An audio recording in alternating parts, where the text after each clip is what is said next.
October 17, 1944, near Overloon, North Brabant Province, the Netherlands. The rain had not stopped for 48 hours. It transformed the Dutch countryside into a sprawling morass of mud, water, and shattered timber. The villages south of the Maas River, Overloon, Venray, Liesel, had become contested ground in what Allied planners called Operation Aintree, the grinding effort to clear German forces from the Peel-Ram line and push toward the Ruhr. The 7th Armoured Division, veterans of the Western Desert, found themselves bogged down in terrain that rendered their Cromwell tanks nearly immobile. Tracks sank axle-deep. Infantry advances stalled under interlocking fire from German machine gun nests dug into hedgerows and fortified farmhouses. By mid-October, the offensive had devolved into a brutal contest of attrition, measured not in kilometers but in meters, not in hours but in days. Does this story move you or fill you with passion? Click the like button and comment below, and don't forget to subscribe to the channel. Within this tactical deadlock, intelligence officers attached to the British 131st Infantry Brigade identified a high-value target. Obersturmbannführer Klaus Reinhardt, commanding officer of a reinforced Kampfgruppe drawn from the 15th Panzergrenadier Division. Reinhardt had established his command post in a 2-story stone farmhouse approximately 3 kilometers northeast of Overloon, positioned to coordinate defensive fire across a critical sector of the German line. Radio intercepts suggested he was directing mortar batteries and coordinating counterattacks with surprising effectiveness. Eliminating Reinhardt, Allied planners believed, might fracture German command coherence long enough to permit a renewed armored push. The mission was assigned to Sergeant Thomas Calloway, a 26-year-old sniper from the 1st Battalion, the King's Royal Rifle Corps. Calloway was not a textbook soldier. Born in Coventry to a toolmaker's family, he had enlisted in 1940 after the Luftwaffe bombing raids destroyed his childhood neighborhood. He had served in North Africa, Sicily, and Normandy, accumulating a reputation for patience, marksmanship, and an unsettling ability to remain motionless for hours in hostile terrain. His rifle, a Lee Enfield No. 4 MK1T fitted with a No. 32 Memke telescopic sight, had been zeroed to 300 yards, though Calloway preferred engagements at closer range, where wind deflection and mirage were minimized. The operational plan was straightforward in concept, brutal in execution. Calloway would infiltrate German lines under cover of darkness, moving alone to avoid detection. He would approach Reinhardt's command post, establish a concealed firing position, and eliminate the target with a single shot. Exfiltration would follow the same route. The mission was classified as voluntary. Calloway accepted without hesitation.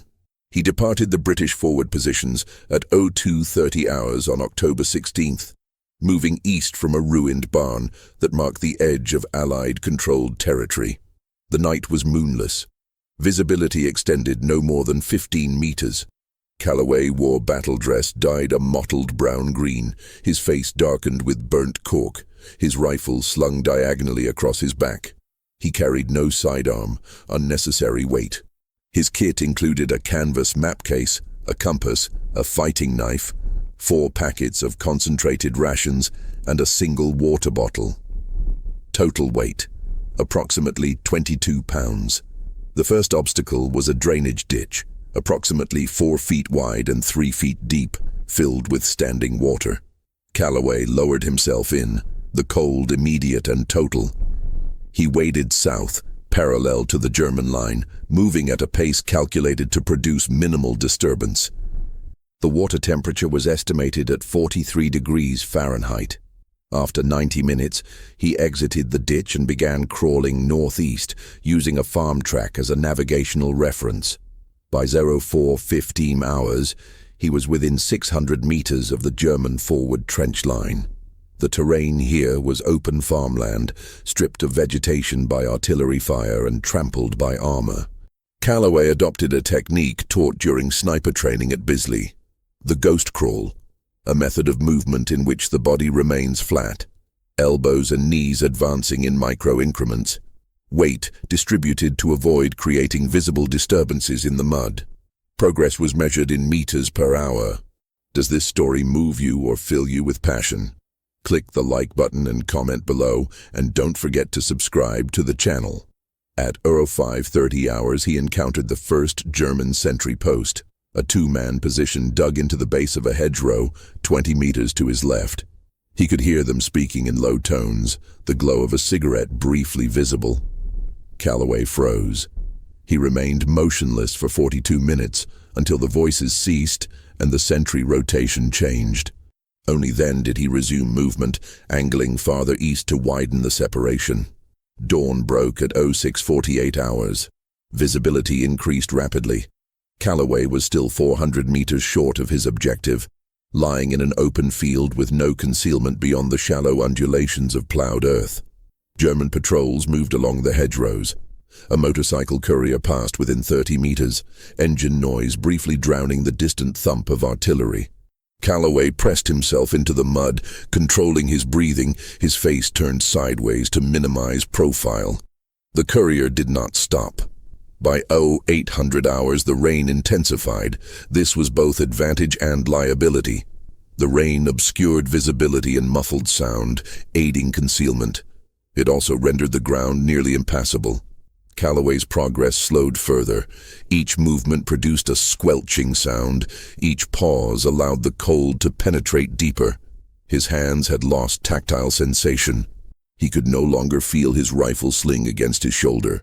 At 1100 hours, he reached the edge of a secondary drainage canal, approximately 8 feet wide, running north-south between the field and a cluster of farm buildings. The canal was deeper than anticipated, at least 6 feet, the water opaque and moving sluggishly. Calloway slid in. The current pulled him south. He fought it, swimming with one arm while keeping his rifle above the waterline. The crossing took 11 minutes. When he emerged on the far bank, he was 200 meters south of his planned route. He spent the next 3 hours crawling northward along the canal bank, using the vegetation and slope for concealment.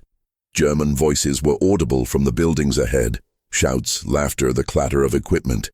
At 14:20 hours, he identified Reinhardt's command post, the 2-story farmhouse described in the intelligence briefing, distinguishable by a radio antenna extending from the roof and 2 Kübelwagen vehicles parked in the courtyard. Guards were visible at the entrance, 3 men rotating at irregular intervals. Does this story move you or fill you with passion? Click the like button and comment below, and don't forget to subscribe to the channel. Calloway surveyed potential firing positions.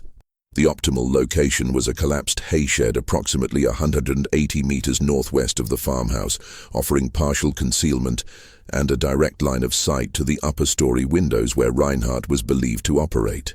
Reaching the shed required crossing another 50 meters of open ground, fully exposed to German observation posts. He waited until nightfall. Movement resumed at 19:45 hours. The rain had stopped, replaced by a dense fog that reduced visibility to less than 20 meters. Calloway crawled toward the shed, his movements glacially slow. Twice, German patrols passed within 10 meters. He did not move. His body temperature had dropped to the point where shivering was involuntary.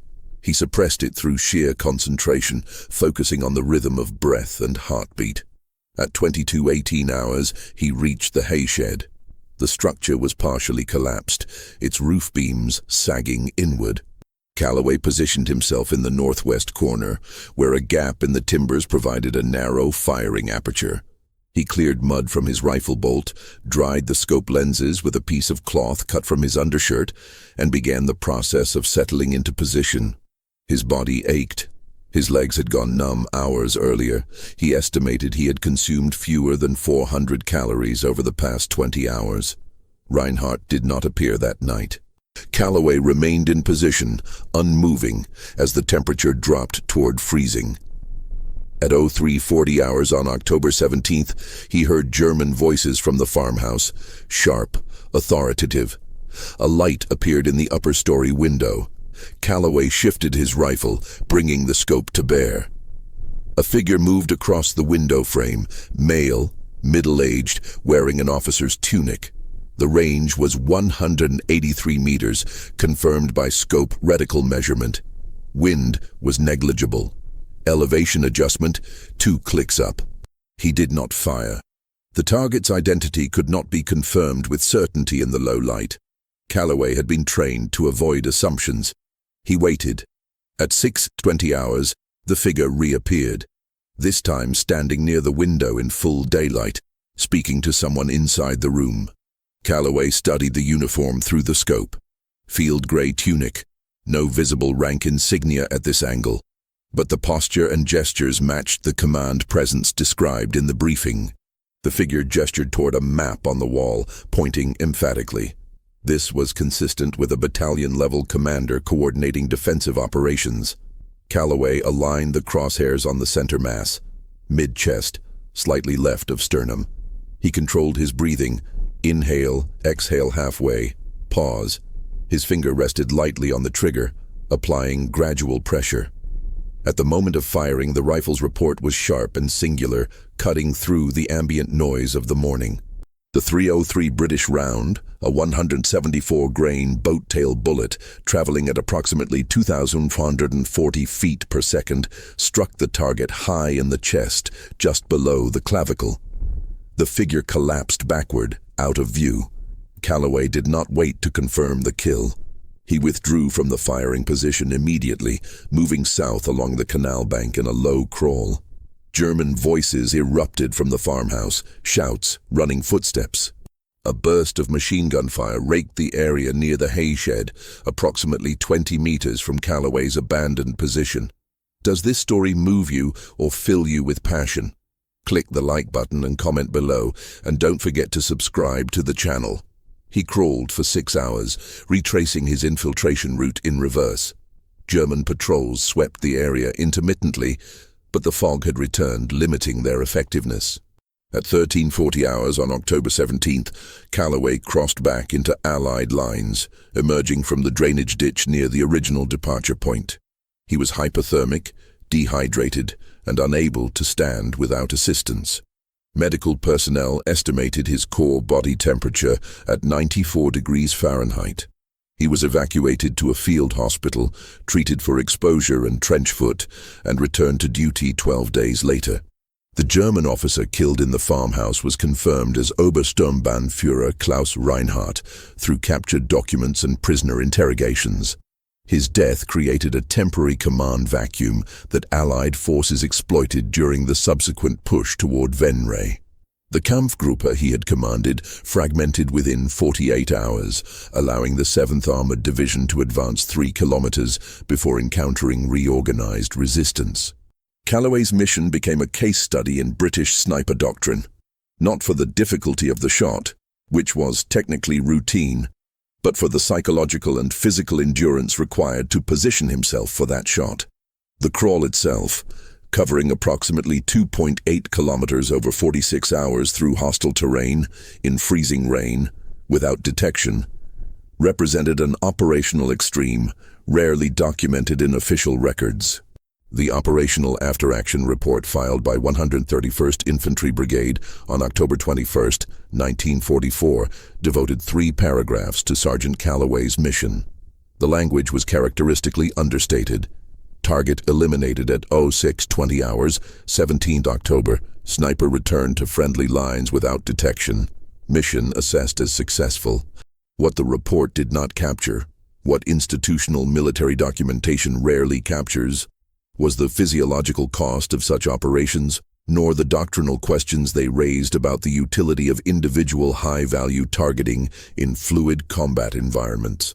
Calloway's medical examination upon return revealed severe hypothermia, stage 2 trench foot in both extremities, acute dehydration, and muscle tissue damage consistent with prolonged immobilization in cold, wet conditions. His core temperature required 6 hours of gradual rewarming to stabilize. The trench foot, caused by sustained exposure to moisture and cold below 50 degrees Fahrenheit, had caused maceration of the skin on his feet, leaving them swollen, discolored, and hypersensitive to touch. Walking was impossible for the first 72 hours. Full mobility was not restored for 3 weeks. According to medical records preserved in the National Archives at Kew, Calloway lost approximately 19 pounds during the mission, a body weight reduction of nearly 12%. The psychological toll was less formally documented, but emerged in later interviews conducted by military historians in the 1970s. Calloway described the experience not in terms of fear or heroism, concepts he dismissed as unhelpful, but as a problem of time management and sensory discipline. "You don't think about the cold after the first hour," he stated in a 1976 interview with the Imperial War Museum. "You think about the next 3 meters. You think about the sound your elbow makes in the mud. You think about whether the guard rotation will happen in 10 minutes or 20. Everything else stops mattering." This reduction of complex tactical problems to micro-incremental objectives was a hallmark of British sniper training during the Second World War. The program, formalized in 1942 at the Small Arms School in Bisley and later expanded to field training centers in Scotland, emphasized patience, concealment, and independent decision-making. Unlike conventional infantry doctrine, which relied on coordinated fire and maneuver, sniper operations required soldiers to function in isolation, often beyond radio contact, making real-time decisions based on fragmentary information. The training mortality rate was low. Fewer than 2% of candidates were killed during training exercises, but the attrition rate was high. Approximately 40% of candidates failed to complete the course, most due to psychological unsuitability rather than marksmanship deficiency. Does this story move you or fill you with passion? Click the like button and comment below, and don't forget to subscribe to the channel. Calloway's mission exemplified both the strengths and limitations of this approach. The operational objective, eliminating a German battalion commander, was achieved with no Allied casualties and minimal expenditure of resources. 1 soldier, 1 rifle, 1 bullet. From a cost-effectiveness standpoint, the mission represented an optimal return on investment. However, the broader strategic impact was debatable. Reinhardt's death disrupted German command continuity for approximately 48 hours, but the 15th Panzergrenadier Division quickly appointed a replacement. The Kampfgruppe fragmented temporarily, but German defensive doctrine emphasized decentralized command structures precisely to mitigate the effects of leadership attrition. Within 72 hours, resistance had reconsolidated. This pattern, tactical success, limited strategic impact, recurred throughout Allied sniper operations in Northwest Europe. British and Canadian sniper teams accumulated significant kill counts during the Normandy campaign and subsequent operations in Belgium and the Netherlands, yet these individual eliminations rarely translated into measurable operational advantages. German doctrine, refined through years of Eastern Front combat, had adapted to account for leadership casualties. Junior officers and non-commissioned officers were trained to assume command immediately. Radio networks were structured to bypass disrupted nodes. The Wehrmacht's organizational resilience, even in the final year of the war, was considerable. The question, then, was whether missions like Calloway's justified their cost, not in material terms, which were negligible, but in human terms. Calloway survived, but the medical consequences were permanent. His trench foot caused chronic circulation problems that persisted for the remainder of his life. He was invalided out of active service in March 1945, several weeks before the German surrender, and spent the next 18 months in rehabilitation. He never returned to full physical capability. Post-war employment was limited. He worked as a night watchman in Birmingham until his death in 1989 at age 71. This outcome was not unusual. A 1948 study conducted by the British Army's medical services analyzed long-term health outcomes for soldiers who had participated in extended-duration sniper operations. The study, titled Physiological and Psychological Effects of Prolonged Field Operations in Hostile Environments, examined 237 snipers who had served in Northwest Europe between 1944 and 1945. It found that 63% experienced chronic health issues attributable to operational exposure, primarily cold-related injuries, musculoskeletal damage, and stress-related disorders. The average post-war disability pension for this cohort was 24% higher than for conventional infantry soldiers of equivalent rank and service duration. Yet the missions continued. The doctrinal rationale was articulated in a 1943 training manual issued by the School of Infantry. The elimination of key enemy personnel, officers, specialists, observers, produces a disproportionate effect on enemy morale and operational effectiveness. A single well-placed shot can achieve results that would otherwise require concentrated artillery or air bombardment, with attendant risks of collateral damage and resource expenditure. This logic was not entirely wrong. Sniper operations did impose psychological costs on German forces, forcing them to adopt countermeasures, increased use of covered positions, restricted movement during daylight, heightened vigilance, that reduced overall operational tempo. The countermeasures, however, were not cost-free for the Allies either. German forces responded to British sniper operations by deploying their own sniper teams, drawn primarily from the Jaeger and Mountain Infantry divisions. These teams were highly effective. British casualty records from the Overloon sector in October 1944 indicate that sniper fire accounted for approximately 11% of infantry casualties during the period, a proportion significantly higher than in earlier campaigns. The escalation was mutual and self-reinforcing. Each side's snipers created a tactical environment that demanded more snipers, more caution, more time. This dynamic, tactical effectiveness producing strategic stalemate, was characteristic of the Northwest Europe campaign more broadly. The Allied advance from Normandy to the Rhine, often portrayed in popular history as a rapid and inevitable progression, was in reality a grinding series of attritional engagements. The Overloon sector, where Calloway conducted his mission, was typical. The 7th Armored Division took 12 days to advance 7 kilometers, suffering 1,878 casualties in the process. German casualties were higher, estimated at 3,200, but the defensive advantage they enjoyed allowed them to delay the Allied advance far beyond what force ratios alone would suggest. Calloway's mission must be understood within this context. It was not an exceptional feat of individual heroism detached from the broader war. It was an incremental contribution to an incremental campaign. The mission succeeded in its immediate objective, but did not alter the fundamental trajectory of the battle. Reinhardt's death mattered. Command disruption was real, but it mattered for hours or days, not weeks or months. The strategic outcome at Overloon was determined not by individual sniper shots, but by the cumulative application of artillery, armor, and infantry in proportions that overwhelmed German defensive capacity. This is not to diminish Calloway's achievement. The mission required extraordinary physical endurance, tactical skill, and psychological fortitude. The 46-hour crawl through hostile terrain, in conditions that would incapacitate most soldiers within hours, demonstrated capabilities at the extreme edge of human performance.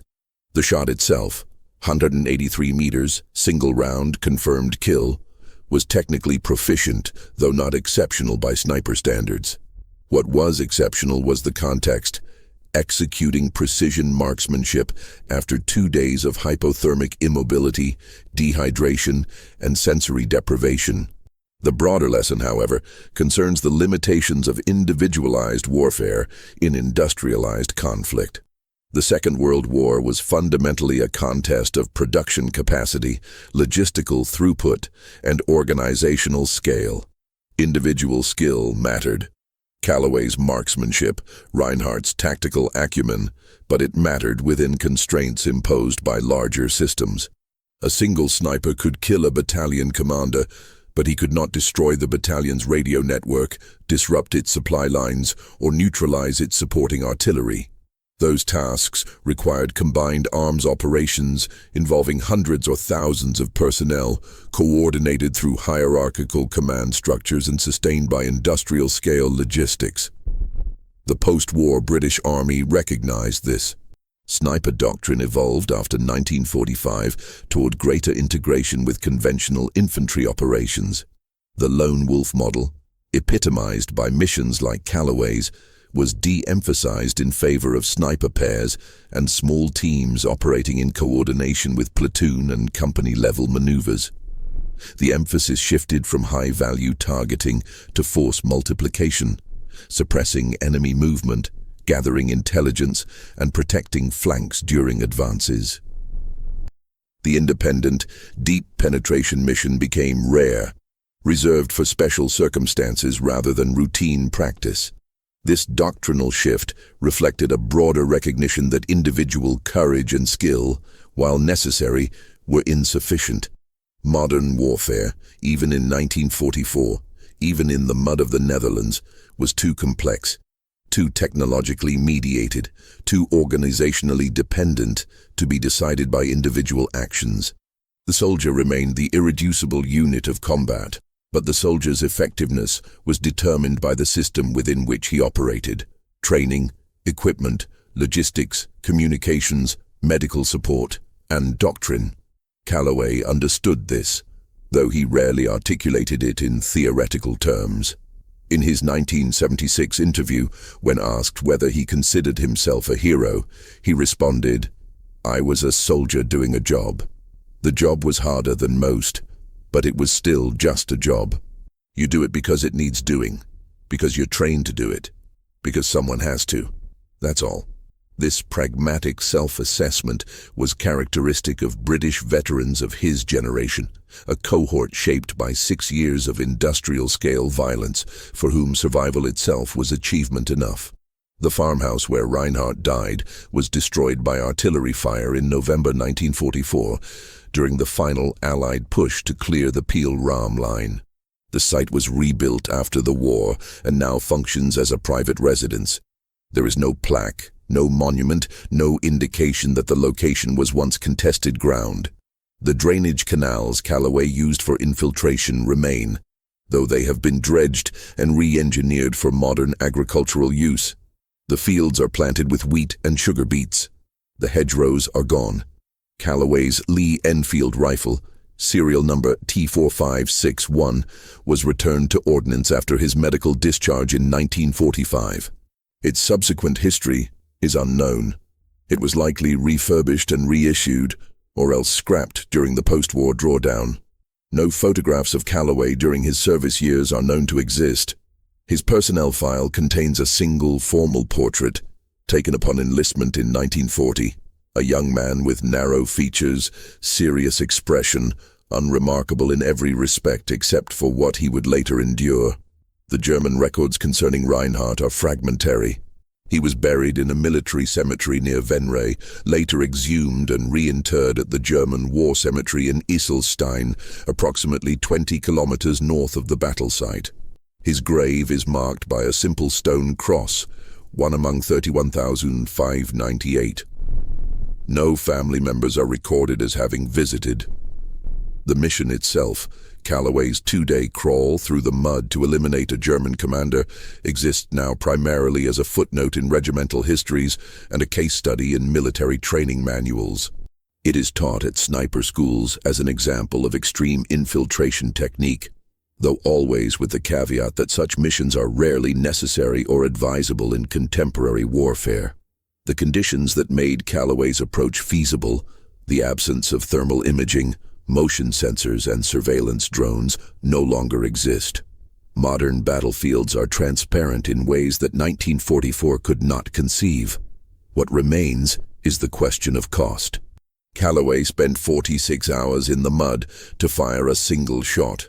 He suffered permanent physical damage. He killed 1 man, disrupted 1 command post, and contributed to an advance of 3 kilometers that would have occurred in all likelihood within days, regardless. The mathematics of this exchange, one soldier's health traded for marginal tactical advantage, do not resolve into a simple equation of worth. Perhaps that is the point. War does not operate according to simple equations. It is a domain of friction, uncertainty, and human limitation, where rational calculations are distorted by fear, exhaustion, and the irreducible contingency of events. Calloway crawled for 2 days because the mission required it, because the situation permitted no other approach, because doctrine and circumstance converged to make this the available option. Whether it was worth it is a question that can be asked but never definitively answered. What can be said with certainty is that the mission happened. It was planned, executed, and documented. A soldier crawled through mud for 46 hours, endured hypothermia and immobilization, fired a single shot, and returned alive. A German officer died at his command post, 20 meters from his subordinates, killed by an enemy he never saw. The war continued. The fields remained contested. The rain kept falling. And in the end, none of it, not the crawl, not the shot, not the death, altered the war's outcome by even a single day.